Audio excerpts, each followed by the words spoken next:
Okay mga Lods, pakinggan natin to kasi merong importanteng word dito na sinabi ko sa inyo noon, yung salitang divestment na first time natin maririnig dito. And kapag marami pang itinanong sa mga resource speaker na sa maanumalyang flood control project, maririnig natin ang maririnig tong salitang divestment na to. Let's go. What do you mean by that? We are no longer part of those companies. Okay. Kung hindi na po kayo part of those companies, how come you're still the chief operating officer, pati ang asawa mo sa ilang construction companies na ito? Ito. Hindi po ako COO ng mga companies po. So, bigyan ko lang kayo ng idea. So, marami kasing kumpanya, sila Diskaya, nakasama doon sa top 15 flood control projects. Okay? Doon sa top 15 na yon, doon sa top 15 na yon, isa doon is yung company na tinatanong ngayon ni Senator Erwin Tulfo. Sinasabi niya na hindi na kami kasali doon. Tuloy natin. Ma'am, you're under oath. Yan. Don't forget. Opo, CFO po, pero hindi ako COO po.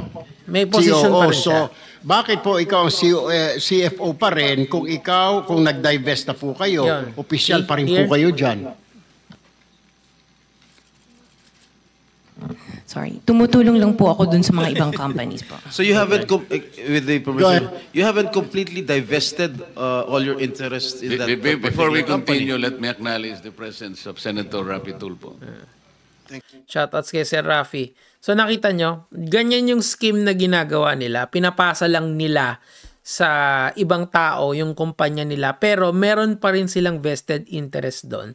Hindi nga lang sila yung puno or principal. On paper, okay? Importante yan kasi merong mga types ng divestment na zero na yung interest shares nila. On paper, okay? Pakinggan na. Basta makikita nyo. Sobrang maanomalya yan. Kumbaga, nasa level 1 pa lang tayo. Ika nga, tuloy. Answer. So you didn't divest totally. Yan. Tama yung You're tanong still the CFO nila, no? according to you. According to you. Opo, pero hindi po ako nagmamanage po ng mga companies na yon. Wala na po ako. Wala po ako dun sa ano. Sorry. Naintindihan po niyo yung divestment. Kanino niyo po i-dinivest? Yun. So, kanino pinasa? Eto na. Tarang ito yung exciting part dito. Kasi po pag nag-divest kayo, there is somebody, doon niyo po Magre-receive. isasalin yung pong inyong interest sa isang company. Kanino po nasalin? Nung mag-divest kayo, sino yung taong doon niyo i-dinivest po ang inyong interest sa korporasyon? Katulad sa St. Timothy, kay Maria Roma ko binigay po yung aking... Ayan. Tandaan niyo yung pangalan. Sino si Maria Roma? Importante yan. Tuloy natin. Sino siya? Kamag-anak mo? She's the niece of my husband. Pamangkin nung kanyang husband. So, within the family pa rin yung kapangyarihan. Gets nyo? Pero on paper, for legality purposes, wala na silang wala na silang interest doon. That is going to be an important part of this hearing kasi nga most sila si Sara Diskaya, and kung meron man silang mahanap or mapaupong congressman dyan na contractor din noon, yan din yung sasabihin nila, yan din yung isasagot nila. Yung divestment part na yan is so important to this whole narrative. Kita mo si Jinggoy, di ba? Kamag-anak mo pa rin. Kayo pa rin. Kayo pa rin yan. Kayo, exactly. Correct? Anyway, can I... Di ba? So that is tama yung line of questioning ng mga senators dito. Although it's going to be a bit confusing, ano naman masama doon? Masama nga yun kasi nga parang nililipat-lipat, parang nilalaro mo lang yung sistema na okay, may problema yung isang kumpanya nyo, gawa na lang tayo ng bago, ilagay na lang natin dito sa pangalan na to. And kung nagka-problema man, ganun kasi yung naging scheme ngayon sa DPWH. Actually, ito pa, marami pa yan eh. Sabi ko nga sa inyo, we are just barely scratching the surface in terms of what is going on sa DPWH. Papakita ko pa sa inyo yung isa pang na-clip ko rito. Kasi, ito. Okay, let's go. Engineer Dakay, Alam nyo, Engineer Dakay, kung gugustuhin, may pamamaraan. It says in Section 29, Republic Act number 4566. Sabihin po ba, kung may kumpanya ako, mabablacklist, gagamit lang ako ng ibang pangalan, mag-a-apply ako, pwede na naman. And then I can apply again, same project or same agency, kahit na blacklist ako ng DPWH. Ganun po ba? You tell me. No, Your Honor. PCAB is also a quasi-judicial body. Oh, they And we do a lot of investigations, and we also resolve a lot of cases. Kasi nga, yung problema kasi hindi naman nila mache-check agad yan. So, may tinatawag tayong presumption of regularity that they work under. So, ang mangyayari dyan, ako niya rin, magkakaproblema yung isa.